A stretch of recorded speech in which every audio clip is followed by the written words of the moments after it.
Hello everyone, আশা করছি আপনারা কেমন আছেন। আমার নতুন একটা ভিডিওতে আপনাদেরকে জানাই সকলকে স্বাগত। সোমবার দিন দুপুরবেলা কি করলাম তাই তোমাদের সামনে তুলে ধরলাম। চলো, প্রথমত হচ্ছে সেদিনকে সারাটা দিন বৃষ্টিতে কেটেছে। এতটা বৃষ্টি হয়েছে সে ধারণার বাইরে। তোমরা ভিডিওর মাধ্যমেও দেখবে আমাদের ঘরের অবস্থাটা কি হয়েছে এই বৃষ্টির অবস্থায়। এত জোর বৃষ্টি হচ্ছে সে ধারণার বাইরে। সকাল নেই, দিন নেই, রাত্রি নেই, সারা দিন ধরে বৃষ্টি চলছে। এবার বৃষ্টির জন্য যেহেতু আমাদের বাড়িতে ঠাকুর বানানো হয়, সেই ক্ষেত্রে আমাদের ঠাকুর শোকানোটা খুব প্রচণ্ড পরিমাণে অসুবিধা হয়ে দাঁড়িয়েছে। যারা যারা হয়তো এইসবের কাজে যুক্ত আছেন তারা হয়তো জানেন এইসবের কতটা কষ্ট যে বৃষ্টি হলে পরে।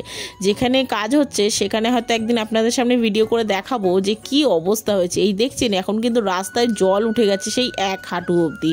যাই হোক, তা এখানে দেখো এই যে অবস্থা আমাদের অ্যালবেস্টারের কোথা দিয়ে মানে জল চুয়াচ্ছে, এত পরিমাণে জল পড়ছে যে ঘরে এরকম জল আসছে। লাস্টে এই ডাইসগুলো ভিজে যাচ্ছিলো বলে ডাইসগুলো সরিয়ে রাখলাম।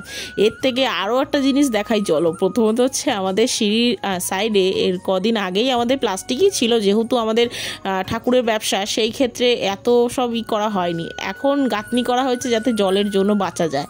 সেই জলের জন্য বাঁচার জন্য যে গাঁথনি করা হয়েছে সেই গাঁথনি থেকে এখন এইরকম হুড় করে জল আসছে। মানে জল আসছে মানে কি, মনে হচ্ছে কেউ জল ঢেলে দিয়েছে, এরকমও হচ্ছে আমাদের অবস্থা।